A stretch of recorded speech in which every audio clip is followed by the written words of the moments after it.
राति 8 बजेको जनता समाचारमा तपाईंलाई स्वागत छ। नमस्कार, म प्रतिमा चौधरी। नमस्कार, म अनिस्मा बस्नेत। सबैभन्दा पहिले प्रमुख समाचार। करिब 3 घण्टा चलेको नेकपा अध्यक्षद्वय बीचको छलफल निष्कर्षविहीन। एकता बचाउन माग गर्दै नेताहरूद्वारा पार्टी कार्यालयमा धरना। आफ्नै भातृ संगठनप्रति कांग्रेस सभापति शेरबहादुर देउवाको आक्रोश। महामारीका बेला भीडभाड नगर्न नेवी संघलाई चेतावनी। कोरोनाका कारण पर्यटन र हवाई क्षेत्रमा 34 अर्बको क्षति भएको प्रतिवेदन सार्वजनिक। पुनर्स्थापनाका लागि छलफल भइरहेको सरकारको भनाइ। अमेरिकी राष्ट्रपति ट्रम्पद्वारा कोरोना भाइरसलाई चिनिया प्लेगको संज्ञा। भाइरसलाई चीनले विश्वभर फैलिन दिएको आरोप। र सन् 2022 को विश्वकपमा रोबोट रेफ्री परिचालन गर्ने फिफाको तयारी। रोबोटले अफसाइडको नियमन गर्ने।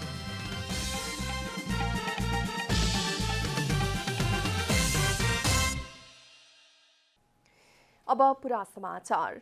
नेकपा अध्यक्षद्वय केपी शर्मा ओली र पुष्पकमल दाहाल बीच बालुवाटारमा 3 घण्टा छलफल भएको छ। छलफलमा महासचिव विष्णु पौडेल र स्थायी कमिटी सदस्य जनार्दन शर्माको सहभागिता थियो। छलफलले कुनै ठोस निष्कर्ष ननिकाले भोलि फेरि अर्को छलफल गर्ने सहमति भएको बताइएको छ। नेकपा स्थायी कमिटीको बैठक भोलि बिहान 11 बजे बस्दैछ। त्यसैगरी दुई अध्यक्षबीच पुनः छलफल हुने नेताहरूले बताएका छन्। पछिल्लो केही दिन यता नेकपा भित्रको विवाद चरम उत्कर्षमा पुगेको छ। पार्टी नै फुट्ने हो कि भन्ने ढंगबाट विवाद चर्किएपछि बिहिबार स्थायी कमिटीको बैठक स्थगन गरेर दुई अध्यक्षबीच वार्ता गर्ने निर्णय भएको थियो।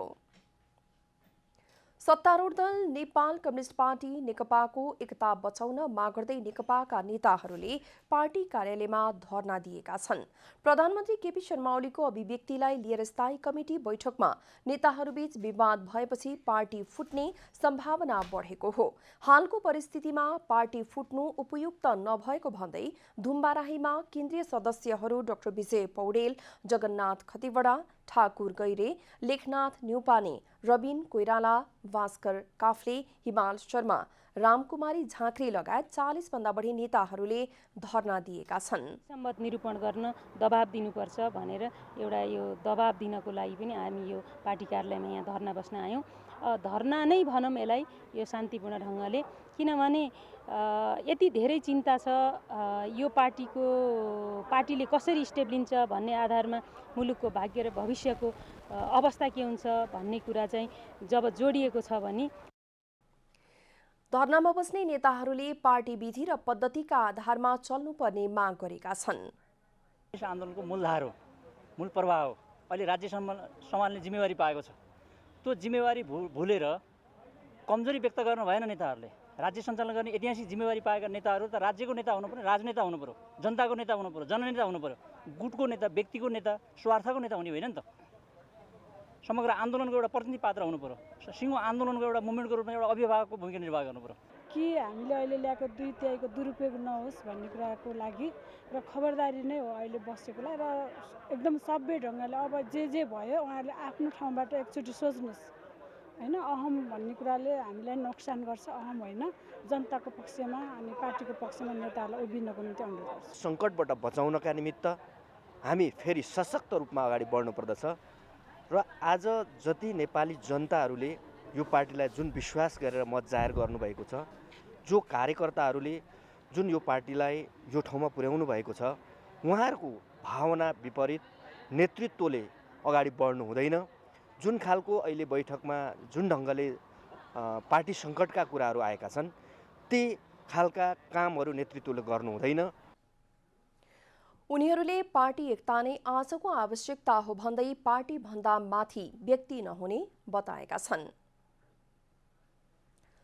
सत्तारूढ नेकपाका केही नेताहरू शीर्ष तहमा देखिएको अविश्वास घटाएर विवादको निरूपण गर्ने तयारीमा जुटेका छन्। सरकारले संसद अधिवेशन अन्त्यको सिफारिस गरेपछि नेकपाभित्रको राजनीतिले नयाँ मोड लिएको छ।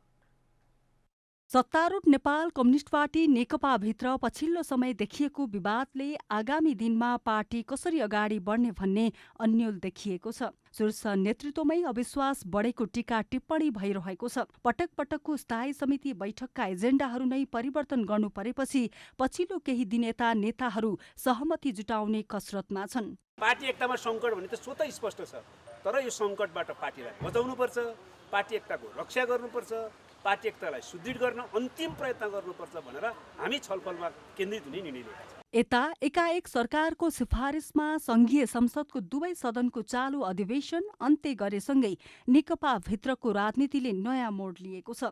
विभिन्न ध्रुवतिर फर्केका नेताहरूलाई पुनः एकताबद्ध बनाउने अभियान पार्टीभित्रबाटै सुरु भएको छ। तर पार्टीमा केही असन्तुष्टहरू बाहिरिन सक्ने अनुमान भने भएका छन्। हामी फुटको पक्षमा छैनौँ, हामी विभाजनको पक्षमा छैनौँ र पार्टी औपचारिक रूपले अहिलेका विद्यमान संविधान, ऐन, कानुन बमोजिम फुट हुन सक्दैन। त्यो फुट्ने कुनै आधारै छैन। तर कोही मान्छे पार्टीबाट चोइटिन चाहन्छ, पार्टीबाट निष्कासित हुन चाहन्छ, पार्टीबाट आफै हट्न चाहन्छ र एकाध मान्छेहरूलाई लिएर साना टुक्रा टाक्री निर्माण गर्न चाहन्छ भने त्यो उसको कुरा हो। स्थायी समिति स्थगित भएपछि नेताहरूले व्यक्तिगत तथा सामूहिक रूपमा नेकपाका अध्यक्षद्वय केपी शर्मा ओली र पुष्पकमल दाहाललाई पार्टीका असन्तुष्टि हटाएर एकताबद्ध पार्न सुझाव दिइरहेका छन्। अविश्वास अन्त्य गरी पार्टीलाई एकताबद्ध बनाउन महासचिव विष्णु पौडेल, रक्षा मन्त्री ईश्वर पोखरेल, स्थायी समिति सदस्य समेत रहनुभएका प्रदेश 5 का मुख्यमन्त्री शंकर पोखरेल र गण्डकी प्रदेशका मुख्यमन्त्री पृथ्वी सुब्बा गुरुङ तथा प्रधानमन्त्रीका प्रमुख राजनीतिक सल्लाहकार विष्णु रिमाल सक्रिय देखिनु भएको छ। त्यस्तै स्थायी समिति सदस्यहरू जनार्दन शर्मा, देवेन्द्र पौडेल र हरिबोल गजुरेल तथा ऊर्जा मन्त्री समेत रहनुभएका वर्षमान पुनले पनि अध्यक्षद्वयसँग छुट्टा छुट्टै संवाद गरिरहनु भएको छ। शनिबार पुनः नेकपाको स्थायी समिति बैठक डाकिएको छ। बैठक बस्नु अघि अनौपचारिक छलफलका माध्यमबाट सहमतिको बिन्दु पहिल्याउनका लागि परेका नेताहरू पार्टीभित्र उत्पन्न संकट जोगाउन सफल हुन्छन् या हुँदैनन् शनिबारको बैठकले बताउनेछ। क्यामेरामा शैलेन्द्र गोविन्द अमात्यका साथ अभिषेक सापकोटा, काठमाडौँ। संघीय संसद नियमावली अनुसार एक अधिवेशन सम्पन्न भएको कम्तीमा 60 दिनको अन्तर हुन आवश्यक छ। तर 2077 सालको बर्खे अर्थात् बजेट अधिवेशन 56 दिन बसेर राष्ट्रपतिको पत्र मार्फत बिहीबार साँझ 5 बजेबाट सम्पन्न भएको छ। संघीय संसद नियमावली अनुसार सामान्यतया अधिवेशन सकिएको 60 दिनमा अर्को अधिवेशन सुरु हुने प्रचलन छ। तर वैशाख 18 गते अपराह्न 5 बजेबाट सुरु भएको 2077 सालको बर्खे अर्थात् बजेट अधिवेशन 56 दिन बसेर 2077 साल असार 18 गते बिहीबार साँझ 5 बजेबाट समापन भएको छ। संघीय संसद अन्तर्गतको प्रतिनिधि सभा 103 घण्टा 24 मिनेट बसेको थियो। राष्ट्रिय सभा बैठक 60 घण्टा 50 मिनेट बसेको थियो। यस अवधिमा प्रतिनिधि सभामा 10 वटा सरकारी र 4 वटा गैर सरकारी विधेयक र राष्ट्रिय सभाबाट 4 वटा सरकारी र 1 वटा गैर सरकारी गरी 19 विधेयक सचिवालयमा दर्ता भएको संसद सचिवालयले जनाएको छ। दर्ता भएका विधेयक मध्ये 10 वटा पारित भई प्रमाणीकरण भएको र 2 वटा विधेयक प्रमाणीकरण हुन बाँकी रहेको संसद सचिवालयका प्रवक्ता डाक्टर रोजनाथ पाण्डेले जानकारी दिनुभयो। बजेट अधिवेशन नै हो, त्यसकारण यसको मूलभूत उद्देश्य चाहिँ त्यतातिर केन्द्रित भएको हुनाले विधेयकहरूमा छलफल हुने काम चाहिँ त्यति धेरै हुन सकेन। तैपनि बीचबीचमा भएका छलफलहरूबाट चाहिँ 12 वटा विधेयकहरू पारित भएर कानुन बन्ने अवस्थामा पुगे, जसमध्ये 10 वटा चाहिँ प्रमाणीकरण भइसक्यो। अब 2 वटा चाहिँ हिजो मात्रै पास भएर दुवै सदनबाट पास भइसकेपछि अब प्रमाणीकरणको प्रक्रियामा छ, गर्दा 12 वटा विधेयकहरू चाहिँ पार भएर अगाडि बढेको अवस्था छ। अब त्यसैगरी संघीय संसद अन्तर्गतको प्रतिनिधि सभामा 15 र राष्ट्रिय सभामा 4 वटा गरी 19 विधेयक विचाराधीन अवस्थामा रहेका छन्। विभिन्न समितिहरूमा 20 वटा विधेयक विचाराधीन छन्। संघीय संसदको वर्षीय अधिवेशन अवधिका 9 वटा संकल्प प्रस्ताव, जरुरी सार्वजनिक महत्त्वका प्रस्ताव 2 वटा र ध्यानाकर्षण 2 वटा प्रस्ताव दर्ता भएका छन्। संकल्प प्रस्तावहरू 9 वटा दर्ता भएका छन्। जरुरी सार्वजनिक महत्त्वको प्रस्ताव 2 वटा, ध्यानाकर्षण प्रस्ताव 2 वटा छ, तर तिनीहरू पनि संसदमा छलफल हुन पाएनन्। तिनीहरूलाई पनि अगाडि बढाउनु पर्ने परिस्थिति चाहिँ थियो। अब समितिमा रहेका समितिले छलफल गरेर लामो समयदेखि विवादमा रहेका विधेयकहरू छलफल गरेर प्रतिवेदन तयार गरिसकेको अवस्थामा पनि हाउसमा प्रवेश गर्न पाएन। संहिताको कार्यान्वयनमा पनि यसले नकारात्मक प्रभावहरू धेरै पार्न सक्छन्। संघीय संसदमा 8वटा विभिन्न सन्धि र सम्झौताहरू दर्ता भएको तर छलफल र बहस हुन नसकेको सचिवालयको भनाइ छ। संसद अधिवेशन सम्पन्न भए पनि विभिन्न समितिहरूमा विचाराधीन विधेयकमाथि छलफल र बहस भने निरन्तर भइरहने सचिवालयले जनाएको छ। क्यामेरामा विपिन श्रीवास्तवका साथ आनन्द गुरुङ, काठमाडौँ। नेपाली कांग्रेसका सभापति शेरबहादुर देउवाले आफ्नै भातृ संगठन नेवी संघप्रति आक्रोश व्यक्त गर्नुभएको छ। गिरिजा प्रसाद कोइरालाको 96औं जन्मजयन्तीको अवसरमा नेवी संघ केन्द्रले काठमाडौँमा आयोजना गरेको रक्तदान कार्यक्रममा सभापति देउवाले नेवी संघलाई खोज्नुपर्ने अवस्था आएको भन्दै असन्तुष्टि व्यक्त गर्नुभयो। नेवी संघको नेतृत्वलाई गाउँ गाउँ पुगेर जनताको सेवा गर्न सभापति देउवाले निर्देशन दिनुभएको छ। पार्टी बन्यो हुँदैन, त्यही निर्देशन पार्टी बन्यो। कहाँ छ निर्देशन? कतिपल्ट भन्यो, पहिलो सभापतिलाई भन्यो, पहिलो अब गाउँमा बनाऊ, गाउँमा स्कुलमा निर्देशन बनाउँदै अनि त्यहाँबाट हाले सबै ठाउँमा कम्युनिस्ट कहाँबाट कम्युनिस्ट जित्यो? यहाँ कसरी जित्यो कम्युनिस्टहरू? गाउँमा बनायो उनीहरूले निर्देशन। यहाँ काठमाडौँ बल्टा भाषण गरेर के भन्नु छैन, गाउँमा जाऊ, गाउँमा। देउवाले नेवी संघको महाधिवेशनबारे छिट्टै पार्टीले निर्णय लिने पनि बताउनु भयो। यस्तै हिसाबले लाज पनि छैन यहाँ, त्यस कारण चाहिँ राम्रोसँग गर्नुहोस्, नेवीसँग बोली बनाउनुहोस्, गाउँ ठाउँ सबै ठाउँमा स्कुल कलेजमा जित्नुहोस्। जहाँ पनि हारे छ नेवीसँग लाज पनि छैन, हामी सबै ठाउँमा जितेका छौँ। सभापति देउवाले कोरोना महामारीका बेला भिडभाडका कार्यक्रम नगर्न पनि आग्रह गर्नुभएको छ।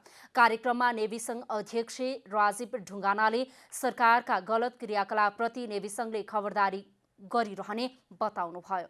हाराहारी मत नेपाली जनताले दिए, त्यो कुर्सीको लागि लडाई गर्न, कुर्सीको लागि झगडा गर्नको लागि होइन। तपाईहरुलाई 2 तिहाई मत हाराहारी नेपाली जनताले मत दिएको, नेपाली जनताको पक्षमा काम गर्नुहोस्, यो देशलाई समृद्धिको यात्रामा अगाडि बढाउनुहोस् भनेर होइन। त्यो कुरा बिर्सेर फेरि जनतालाई बिर्सेर कुर्सीको मात्र लुछाचुडीमा लाग्नुहुन्छ भने अब केपी ओली, के नेकपाका अरू नेता, अब नेपाली जनताले तपाईहरुलाई सडकमा आएर त्यो सत्ताबाट कठालोमा समातेर छाड्ने छन्। कोइरालाको 96औं जन्मजयन्तीको अवसरमा काठमाडौँ सहित विभिन्न जिल्लामा श्रद्धाञ्जली सभाको समेत आयोजना गरिएको छ। कोरोना भाइरस संक्रमणका कारण काठमाडौँमा 1 जनाको मृत्यु भएको छ। स्वास्थ्य तथा जनसङ्ख्या मन्त्रालयका अनुसार नयाँ वानेश्वर बस्ने 85 वर्षीय वृद्धको राजधानीको एक निजी अस्पतालमा उपचारका क्रममा मृत्यु भएको हो। उच्च रक्तचाप र पार्किन्सनको बिरामी रहेका उनको 17 गते राति मृत्यु भएको मन्त्रालयका प्रवक्ता डाक्टर जागेश्वर गौतमले जानकारी दिनुभयो। यो सँगै नेपालमा कोरोनाबाट मृत्यु हुनेको संख्या 32 पुगेको छ। काठमाडौँ नयाँ बानेश्वर बस्ने उच्च रक्तचाप र पार्किन्सनको समस्या भएका 85 वर्षीय पुरुष काठमाडौँको एक निजी अस्पतालमा छाती दुखेको र पिसाब कम भएको समस्याका कारण अस्पताल पुग्नु भएको, अस्पतालको आइसियुमा आइसोलेसनमा राखी उपचार भएको र उपचारकै क्रममा मिति 2077 असार 17 गते राति 11 बजे मृत्यु भएको र उहाँमा कोरोना पोजिटिभ देखिएको थियो। नेपालमा कोरोना संक्रमितको संख्या पनि 15,000 नागेको छ। डाक्टर गौतमका अनुसार शुक्रबार 740 जना कोरोना संक्रमित थपिएसँगै संक्रमितको संख्या 15,259 पुगेको हो। संख्या 4,483 मध्ये 740 जना पोजिटिभ देखिएको छ। सरकारले क्यान्सर, डायबिटिजका बिरामीहरूको कोरोना परीक्षण गर्ने भएको छ। यस्तै अस्पतालको आकस्मिक कक्षमा आउने बिरामी, आइसियुमा भर्ना भएका बिरामी, पकेट क्षेत्रमा बस्ने नागरिक र स्वास्थ्य कर्मीहरूको परीक्षण गर्ने प्रवक्ता गौतमले जानकारी दिनुभयो। का बिरामीहरू, इमर्जेन्सीमा आउने बिरामीहरू, आइसियुमा भर्ना भएका बिरामीहरू र पकेट एरियामा बस्ने अरू मानिसहरू र स्वास्थ्य कर्मीहरू उहाँहरूको टेस्ट गरिँदैछ र क्लिनिकल समन्वय समितिको मिटिङ बाट सरकारी सामुदायिक तथा निजी अस्पतालमा बिरामीहरूको उपचार गर्ने व्यवस्था मिलाइएको छ। सरकारी सामुदायिक र निजी अस्पतालहरूमा समेत कोरोना संक्रमितको उपचारको व्यवस्था मिलाइएको उहाँले बताउनुभयो। शुक्रबारसम्म PCR विधिबाट 2,42,247 र 3,05,629 जनाको RDT परीक्षण सम्पन्न भएको छ। अहिले देशभरका क्वारेन्टिनमा 35,472 रहेका छन् भने विभिन्न अस्पतालका आइसोलेसनमा 9,084 जना उपचाररत रहेका छन्। शुक्रबारसम्म 6,143 जना संक्रमित निको भएर घर फर्किएका छन्। प्रमुख प्रतिपक्षी दल नेपाली कांग्रेसले कोरोना महामारीको रोकथामका लागि सरकारलाई सहयोग गर्न र सचेत गराउन गठित कोभिड-19 अनुगमन समितिलाई पूर्णता दिएको छ। केन्द्रीय सदस्य, आमन्त्रित केन्द्रीय सदस्य र विभिन्न क्षेत्रका विज्ञहरूलाई समावेश गरी समितिलाई पूर्णता दिएको हो। गत जेठ 26 गते बसेको कांग्रेस केन्द्रीय कार्य समितिको बैठकले कोभिड-19 का कारण उत्पन्न परिस्थितिका सम्बन्धमा अनुगमन गर्न पार्टीका सहमहामन्त्री डाक्टर प्रकाश शरण महतको संयोजकत्वमा कोभिड-19 अनुगमन समिति गठन गरेको थियो। समितिमा कांग्रेसका केन्द्रीय सदस्य, आमन्त्रित केन्द्रीय सदस्य र विभिन्न क्षेत्रका विज्ञहरूसहित 35 सदस्य मनोनित गरेर पूर्णता दिएको समितिका सदस्य सचिव डाक्टर प्रदीप पराजुलीले जानकारी दिनुभयो। पार्टी केन्द्रीय कार्यालय सानेपामा शुक्रबार बसेको बैठकमा कोभिड-19 का कारण उत्पन्न परिस्थितिको सम्बन्धमा स्वास्थ्य मन्त्री र अर्थमन्त्रीहरूसँग भएको छलफल, क्वारेन्टिन अनुगमन गर्दाको अवस्था लगायतका विषयमा संयोजक महतोले जानकारी गराउनु भएको थियो। पेशागत सुरक्षाको ग्यारेन्टी माग गर्दै नेपाल पत्रकार महासंघले शुक्रबार राजधानीमा विरोध प्रदर्शन गरेको छ। श्रमजीवी पत्रकार ऐन लागू गर्नुपर्ने, पेशागत सुरक्षाको ग्यारेन्टी गर्नुपर्ने माग गर्दै महासंघले प्रदर्शन गरेको हो। लकडाउनको अवधिमा श्रमजीवी पत्रकारहरूलाई जागिरबाट निकाल्ने, बिना तलब बिदामा राख्ने, पारिश्रमिक कटौती गर्ने समस्या देखिएको भन्दै महासंघले राजधानीको बबर महलमा प्रदर्शन गरेको हो। पत्रकारहरूलाई कार्यालयमा काम गर्ने वातावरण नदिने, जिम्मेवारीविहीन बनाउने जस्ता समस्या विभिन्न सञ्चार गृहमा देखिएकाले महासंघले प्रदर्शन गरेको हो। पेशागत सुरक्षाको ग्यारेन्टी नहुँदासम्म आन्दोलन जारी रहने महासंघको भनाइ छ। यो आन्दोलन अब पत्रकारको हक अधिकार पूरा नभएसम्म रोकिने छैन र श्रमजीवी पत्रकार ऐन लागू गर र पेशागत सुरक्षाको ग्यारेन्टी गर भन्ने हाम्रो मूल नारा अन्तर्गत हामी सम्पूर्ण मिडिया हाउस जहाँ श्रमजीवी पत्रकार ऐन लागू भएको छैन, जहाँ पेशागत सुरक्षा भएको छैन, ती मिडिया हाउसमा पुगेर अबका आन्दोलनहरू अघि बढाउनेछौँ। लकडाउनको अवधिमा समस्या देखाएर पत्रकारहरूलाई जागिरबाट निकाल्ने, बेतलबी बिदामा राख्ने, समयमै पारिश्रमिक नदिने जस्ता समस्याहरू देखिएका सञ्चार गृहमा शनिबारबाट धरना, घेराउ र कालो ब्यानर राख्ने विरोधका कार्यक्रमहरू महासंघले तय गरेको छ। सल्लाह रोकथाम तथा व्यवस्थापन कार्यदलका संयोजक सहदेव हुमागाईले हावाको गतिमा परिवर्तन नभए नेपालमा सल्लाहको नयाँ झुण्ड आउन सक्ने सम्भावना नरहेको बताउनु भएको छ। प्रतिनिधि सभान्तर्गतको कृषि, सहकारी तथा प्राकृतिक स्रोत समितिको आजको बैठकमा उपस्थित हुनुभएका कार्यदलका संयोजक एवं प्लान्ट क्वारेन्टिन तथा विषादी व्यवस्थापन केन्द्रका प्रमुख हुमागाईले भारतको राजस्थानबाट हावाको गति दक्षिणतर्फ मोडिएकाले अब नेपालमा सल्लाहको नयाँ झुण्ड आउने सम्भावना नरहेको जानकारी गराउनुभयो। उहाँले बिहिबार भारतको इटाहवामा रहेको सल्लाहको झुण्ड आज भारतको मध्य प्रदेशतिर पुगेकाले नेपालमा आउने सम्भावना कम हुँदै गएको बताउनुभयो। भारतको इटाहवामा थियो भने आज चाहिँ यो काठमाडौँको चल्दै दिलवारा भारतको दिलवारा भन्ने ठाउँमा पुगेको छ, मध्य प्रदेशतिर पुगेको छ। कृषि तथा पशुपक्षी मन्त्रालयका सचिव राजेन्द्र प्रसाद भारीले भने असार 17 गतेसम्म देशका अधिकांश जिल्लामा सल्लाह पुगेको तर 10वटा जिल्लामा सबैभन्दा धेरै क्षति पुगेको बताउनुभयो। 17 गतेसम्म चाहिँ करिब कतिवटा जिल्लामा यो चाहिँ चिनेको थियो भने करिब हाम्रो चाहिँ 10वटा जिल्ला र खास गरी सुदूरपश्चिमको चाहिँ कहिले कञ्चनपुर, पैतडी, अछामसम्म अलिअलि चाहिँ पुगेको देखियो। बैठकमा सांसदहरूले यसअघि पनि कृषि मन्त्रालय र विज्ञहरूले नेपालमा सलह आउँदैन भनेको, तर नेपालमा ठूलो संख्यामा सलह आएकाले फेरि पनि नआउने भन्ने सम्भावना नरहेकाले त्यसको नियन्त्रणको लागि तयारी बढाउन सुझाव दिएका छन्। लकडाउनका कारण पर्यटन तथा हवाई क्षेत्रमा 34 अर्ब बराबरको क्षति भएको एक अध्ययनले देखाएको छ। नेपाल पर्यटन बोर्ड र नेपाल नागरिक उड्डयन प्राधिकरणले गरेको अध्ययनले लकडाउन सुरु भएपछि 34 अर्ब क्षति भएको देखाएको हो। सरदर प्रति महिना 10 अर्ब कारोबार मूल्यको प्रत्यक्ष क्षति भएको अध्ययनले देखाएको छ। सरकारले केही सेवा क्षेत्र खुला गरे पनि लकडाउनको अवधिमा साउन 7 गतेसम्म बढाइएपछि अझै 7 अर्बको नोक्सानी हुन सक्ने अनुमान गरिएको छ। पर्यटन मन्त्रालयले पर्यटन क्षेत्रका कर्मचारी तथा पुनर्कर्जाका लागि 5% ब्याज दरमा कोषबाट ऋण दिने व्यवस्था गरिएको जनाएको छ। लकडाउनको अवधिमा मन्त्रालयबाट भएका कार्यप्रगतिको विषयमा जानकारी दिन आयोजित पत्रकार सम्मेलनमा होटलका लागि भ्याट दाखिला गर्ने समय 2 महिनाबाट बढाएर 4 महिना पुर्याइएको छ। मन्त्रालयले हवाई जहाज पार्किङ शुल्कमा 75% बाल आय छुट र इजाजत तथा नवीकरण दस्तुरमा लकडाउन अवधिको 50% छुट दिन सरकारलाई सिफारिस गरेको छ। लकडाउनको अवधिमा विभिन्न विमानस्थलहरूमा सन्तोषजनक कार्यप्रगति भएको मन्त्रालयले जनाएको छ। गौतम बुद्ध अन्तर्राष्ट्रिय विमानस्थलमा 3% थप भौतिक प्रगति भई अहिलेसम्म 91% काम भएको छ।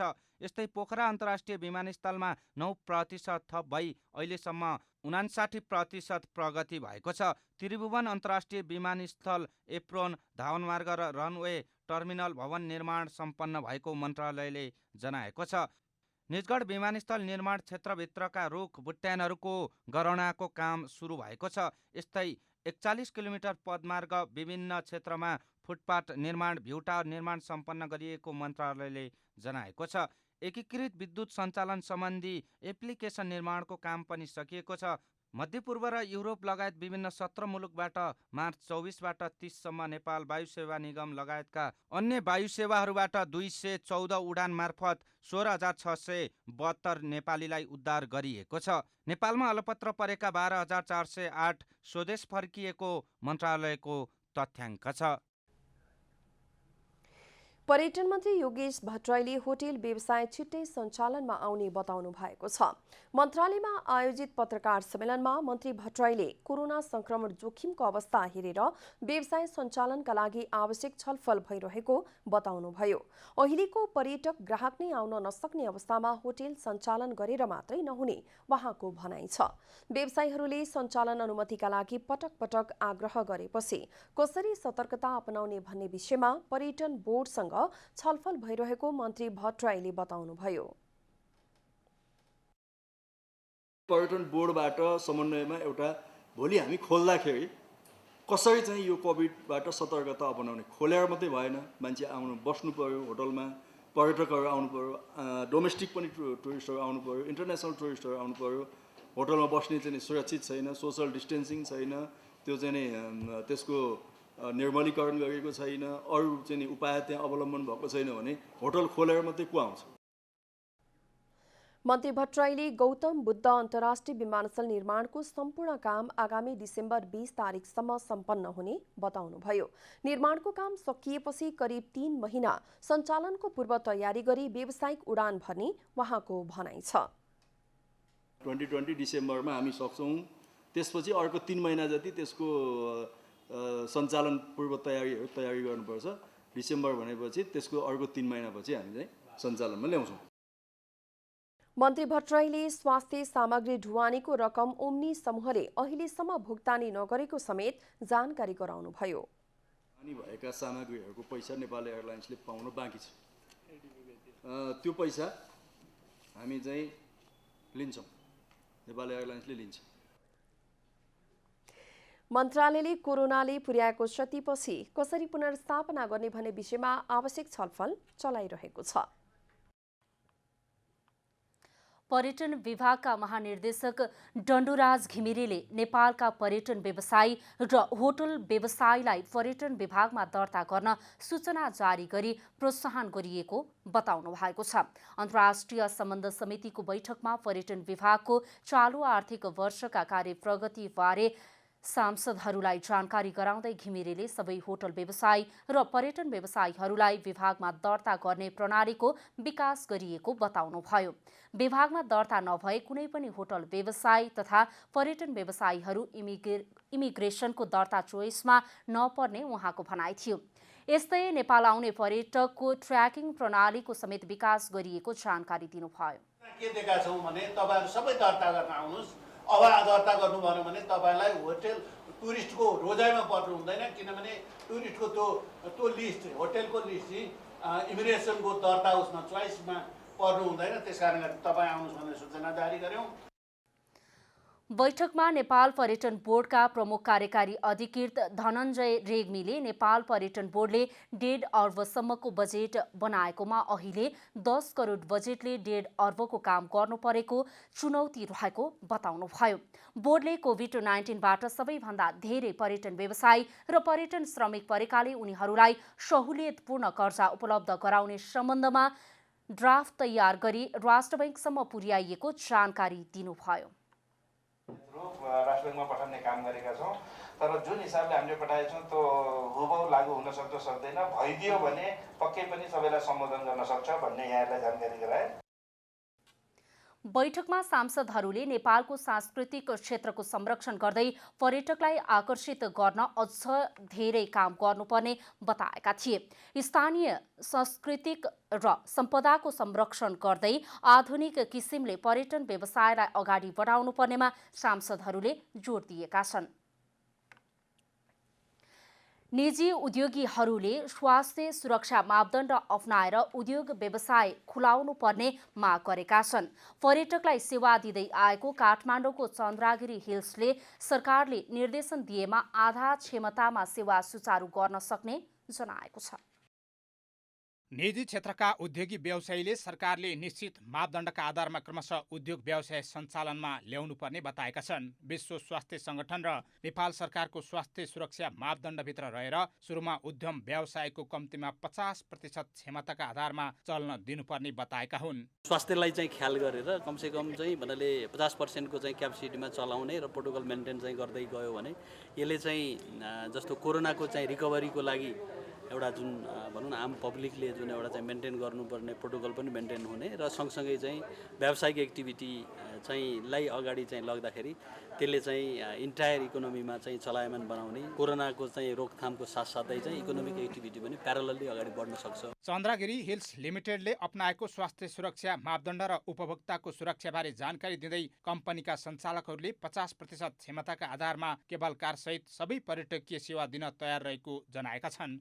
कम्पनीले ग्राहकका लागि विशेष प्याकेज घोषणा गर्ने तयारी गरेको छ। नेचुरल ब्युटीदेखि लिएर यहाँको चाहिँ एकदम त्यो स्वस्थ हावाले गर्दाखेरि चाहिँ मलाई लाग्छ त्यो एउटा जुन उकुस मुकुस भएको छ त्यसबाट चाहिँ निकास दिनलाई चाहिँ यो ठाउँलाई छिटोभन्दा छिटो चाहिँ यहाँको एउटा लेभलको सोसियल मेन्टेन डिस्टेन्सको मेन्टेन चाहिँ गर्दै हामीले चाहिँ सुरुवात गर्नुपर्छ भन्ने हामीले चाहिँ तयारी अवस्थामा तयारी अवस्थामा छौँ। अहिले वर्कआउट चाहिँ गरिराखेका छौँ। अब आगामी आउने दिनमा हामीले जस्तो केबल कारदेखि होटेलमा चाहिँ एउटा विशेष नेपालीहरूको लागि चाहिँ भनेर हामीले विशेष प्याकेज चाहिँ ल्याउँदैछौँ। कम्पनीले सरकारको निर्देशन प्राप्त भएमा ग्राहकहरूलाई सुरक्षित सेवा दिने बताएको छ। WHO को स्ट्यान्डर्ड अनि अहिले नेपाल टुरिज्म बोर्डले पनि निकालेको प्रोटोकल छ र गभर्मेन्टले पनि त्यो अनुरूप चाहिँ हामीले अगाडि बढाएको छौँ। हामीले अहिले प्रिपेयर गरेको चाहिँ 50% हाम्रो जुन क्यापेसिटी छ त्यो अनुरूप चाहिँ हामीले यो म्यानेज गर्न सक्छौँ भन्ने त्यो अनुरूप अगाडि बढेको हो। र अब अहिले गभर्मेन्टले चाहिँ अनुमति दिँदाखेरि अब 25%मा चला भन्छ कि या 50%मा कतिमा भन्छ त्यो अनुरूप हामी गभर्मेन्टको निर्देशनलाई पालन गर्छौँ। सामान्य अवस्थामा चन्द्रागिरी हिल्स लिमिटेडले दैनिक रूपमा 10,000 आन्तरिक तथा बाह्य पर्यटकलाई सेवा दिँदै आएको जनाएको छ। सरकारले समय क्रमसँगै आर्थिक गतिविधिलाई चलायमान गर्नुपर्ने देखिन्छ। क्यामेरामा शैलेन्द्र गोविन्द अमात्यका साथ हरिशरण नेउपाने, चन्द्रागिरी, काठमाडौँ। लकडाउनको मोडालिटीलाई परिवर्तन गर्दै सरकारले सार्वजनिक सवारी सञ्चालनमा ल्याउने छलफल गरिरहँदा व्यवसायीले भने राहतको माग गरेका छन्। काठमाडौँमा शुक्रबार आयोजित सार्वजनिक यातायात केन्द्रीय महासंघ नेपालको बागमती प्रदेश स्तरीय भेलामा सहभागी व्यवसायीले सरकारले विशेष राहत प्याकेज घोषणा गरेर सार्वजनिक यातायात सञ्चालनमा ल्याउनुपर्ने माग गरेका छन्। व्यवसायीहरूले लकडाउन अवधिको बैंक ब्याज छुट हुनुपर्ने, गाडी चलाउने चालक, सहचालक र यात्रुको कोरोना बिमा हुनुपर्ने लगायतका 6 बुँदे माग सरकार समक्ष राखेका छन्। व्यवसायीले आफ्ना माग पूरा नभए यातायात सञ्चालन गर्न नसकिने बताएका छन्। व्यवसायमा चालक परिचालकहरूलाई corona anti corona dress uniform दिनु पर्यो र चाहिँ यात्रुहरूलाई चाहिँ त्यही किसिमको पन्जा अथवा चाहिँ मास्कहरू दिनु पर्यो र यात्रुलाई सुरक्षित गर्न पर्यो, स्टाफलाई सुरक्षित गर्न पर्यो र गाडीको चाहिँ त्यसलाई व्यवस्थित गर्न पर्यो। यसलाई सहयोग गर्नलाई नेपाल सरकारले स्वास्थ्य सामग्री यातायात व्यवसायलाई प्रदान गरोस्। यो चाहिँ 70% भन्दा बढी चाहिँ वित्तीय संस्थाहरूबाट लोन लिएर चाहिँ यो व्यवसाय सञ्चालन गरेका छौँ। यो वित्तीय संस्थाबाट लिएको लोन र त्यसलाई तिर्नुपर्ने इन्ट्रेस्ट र त्यसको चाहिँ इन्स्टलमेन्ट जो किस्ता छ त्यो किस्ताको बारेमा चाहिँ राज्यले एउटा खालको धारणा बनाउनुपर्छ। आफ्ना मागहरूप्रति गम्भीर नबने सवारी साधनको साँचो सरकारलाई बुझाउन बाध्य हुने व्यवसायीहरूको चेतावनी छ। कोरोना भाइरस महामारीपछि लामो तथा छोटो दूरीका सार्वजनिक यातायात बन्द छन्। अब आर्थिक समाचार।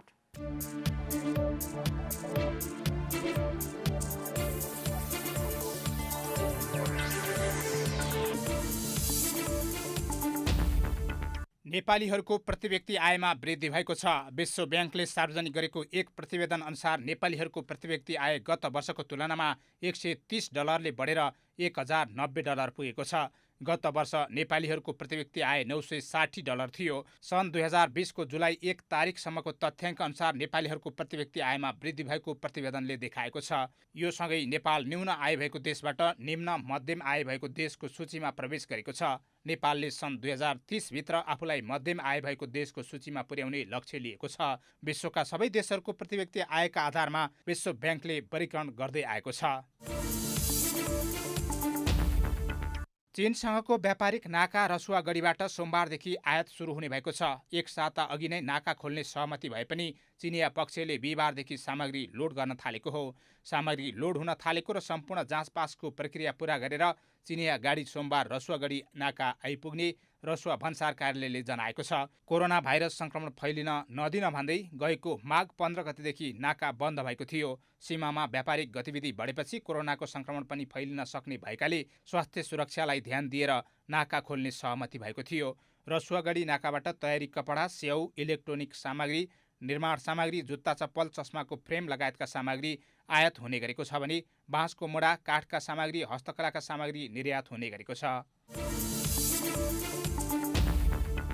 साताको अन्तिम कारोबार दिन शुक्रबार सुनको भाउ तोलामा 500 रुपियाँले घटेको छ। बिहिबार तोलामा 700 रुपियाँले घटेको सुन शुक्रबार 500 रुपियाँले घटेको हो। बजारमा छापावाला सुन प्रति तोला 90,500 रुपियाँमा किनबेच भएको नेपाल सुनचाँदी व्यवसायी महासङ्घले जनाएको छ। बिहिबार छापावाला सुन प्रति तोला 91,000 रुपियाँमा किनबेच भएको थियो। शुक्रबार तेजाबी सुन प्रति तोला 90,065 रुपियाँमा कारोबार भएको छ। चाँदी तोलामा 10 रुपियाँले घटेर प्रति तोला 940 रुपियाँमा किनबेच भएको महासङ्घले जनाएको छ। अब खेलकुद समाचार।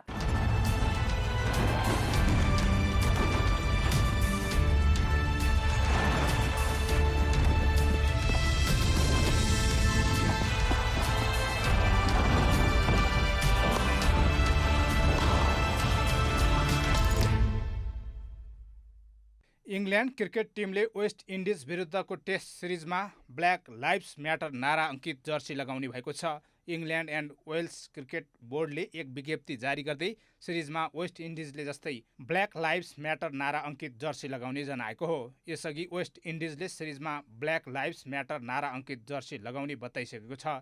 जर्सीमा प्रयोग हुने लोगो अलिसा होसनाहाद्वारा डिजाइन गरिएको थियो। त्यसको पार्टनर वाटफोर्डका कप्तान ट्रोय डिनी हुन्।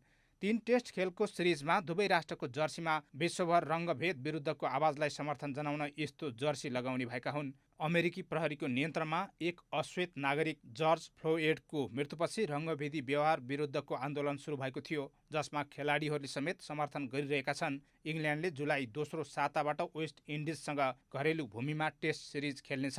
दुई टोली बीचको पहिलो टेस्ट जुलाई 8मा साउथ ह्याम्पटनको द बल मैदानमा सुरु हुनेछ। यस्तै ओल्ड ट्राफोर्डमा हुने दोस्रो टेस्ट जुलाई 16 र तेस्रो खेल जुलाई 24मा सुरु हुनेछ। इङ्ल्यान्ड र वेस्ट इन्डिज बीचको 3 खेलको सिरिज 21 दिनमा सकिनेछ। सिरिज बन्द रङ्गशालामा हुनेछ। सिरिजका लागि वेस्ट इन्डिजका टिम इङ्ल्यान्ड पुगिसकेको छ।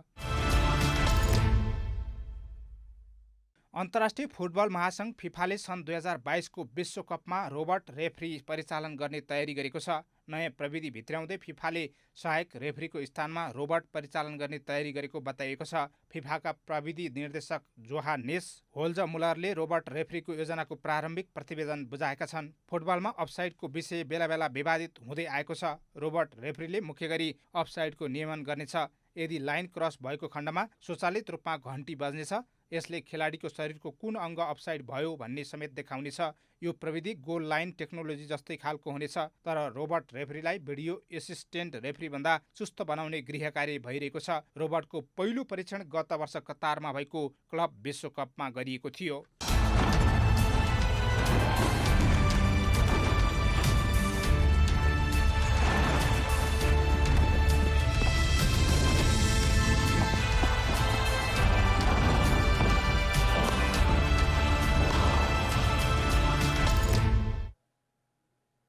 अब मौसम समाचार।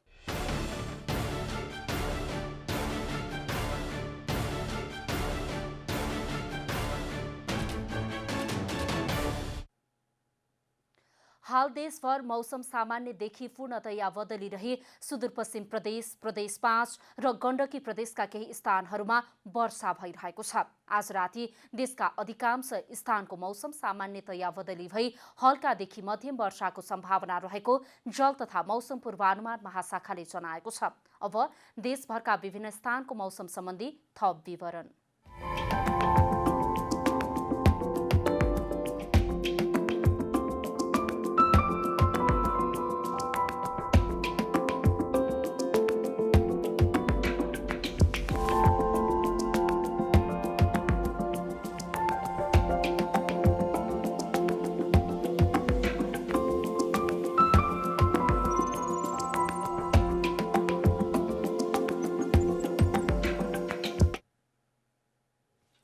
अन्त्यमा आजको डायरी।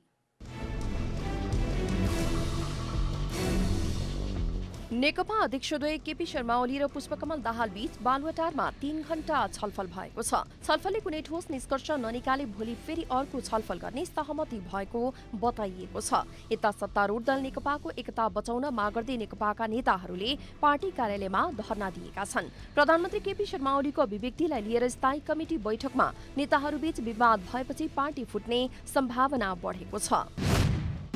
नेपाली कांग्रेसका सभापति शेरबहादुर देउवाले आफ्नै भातृ संगठन नेवी संघप्रति आक्रोश व्यक्त गर्नुभएको छ।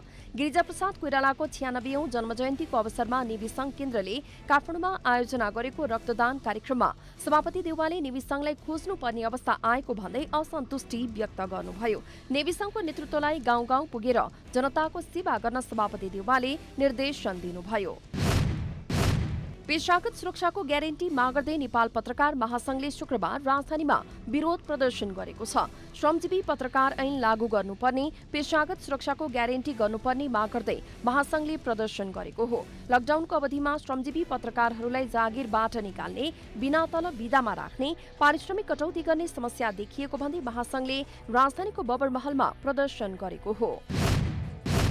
भारतको कानपुरमा हतियारधारीको आक्रमणमा परि 8 प्रहरीको मृत्यु भएको छ। प्रहरीको खोजी सूचीमा रहेका विकास दुबेलाई नियन्त्रणमा लिन गएको प्रहरी टोलीमाथि गोली प्रहार हुँदा डीएसपी देवेन्द्र मिश्रा सहित 8 प्रहरीको मृत्यु भएको भारतीय सञ्चार माध्यमले जनाएका छन्। आक्रमणकारीहरूले प्रहरीको हतियार समेत लुटेका छन्। अन्तर्राष्ट्रिय फुटबल महासंघ फिफाले सन् 2022 को विश्वकपमा रोबोट रेफ्री परिचालन गर्ने तयारी गरेको छ। नयाँ प्रविधि भित्राउँदै फिफाले सहायक रेफ्रीको स्थानमा रोबोट परिचालन गर्ने तयारी गरेको हो। फिफाका प्रविधि निर्देशक जोहानेस होल्जमुलरले रोबोट रेफ्रीको योजनाको प्रारम्भिक प्रतिवेदन बुझाएका छन्।